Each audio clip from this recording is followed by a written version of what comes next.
Formula One is no stranger to engineering excellence. It is the pinnacle of motorsport, a place where otherworldly machinery is pushed to its very limit. We should no longer be surprised by what humanity and technology working in tandem can achieve. However, Red Bull Racing's 2023 competitor, the RB19, has absolutely fried the system and blown past the boundaries of what appeared possible in this sport.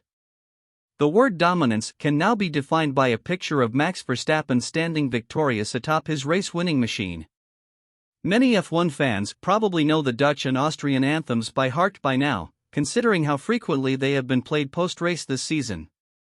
The RB19 is probably the best Formula One car that's ever been created, which is a pretty impressive feat considering we've seen some special projects over the last few decades, F1 correspondent and presenter Lawrence Barretto told CNN Sport. It's almost a complete car. It is that ideal combination of a great power unit and a great aerodynamic package. It's not just the ridiculous lap times and vast winning margins that make this car exceptional, the ubiquitous sense of knowing exactly how a race weekend is going to go is not seen too often in this sport. It is not just the consistency of performance, but the consistency of how well it works across such a wide range of conditions, corner speed profiles and tracks, F1 journalist Ed Straw said to CNN Sport. It's a car that just works pretty much everywhere.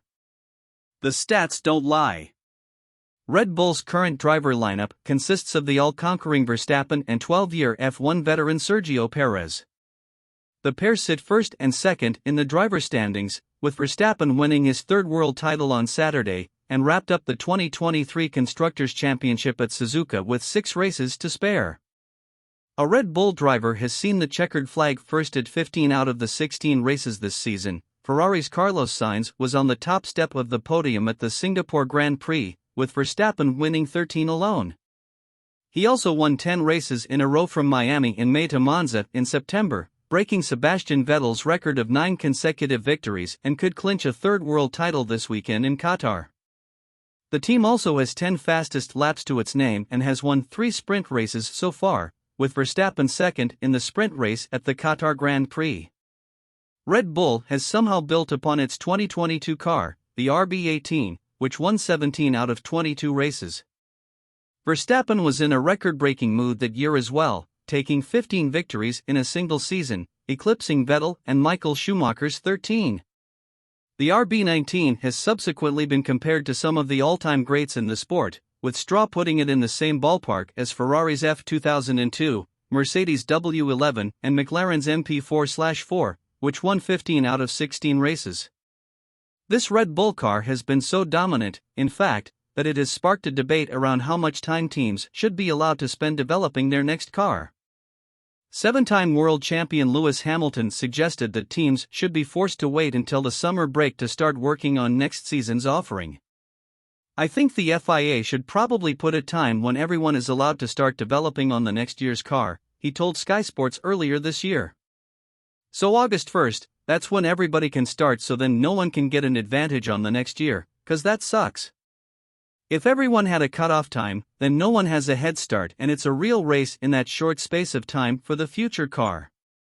Maybe that would help everyone be more on a level the following year. Verstappen, unsurprisingly, was not impressed. We weren't talking about that when Hamilton was winning his championships, right? So I don't think we should now, he said to Sky Sports. That's how Formula One works. When you have a competitive car, it's great, but at one point, of course, you also have to look ahead to the next year. Lonely at the top, for now. Dominance and dynasties in sports always come to an end, whatever happens. Roger Federer's time at the top of tennis ultimately fizzled out.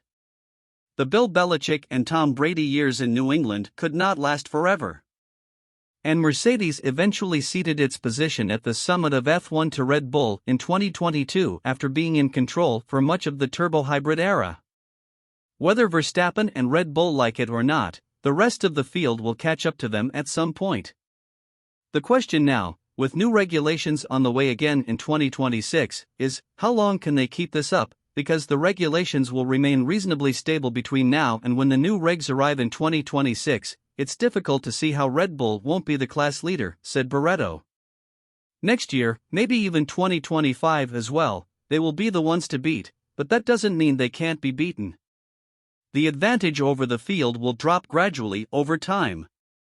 There is always the possibility, though, that the team does the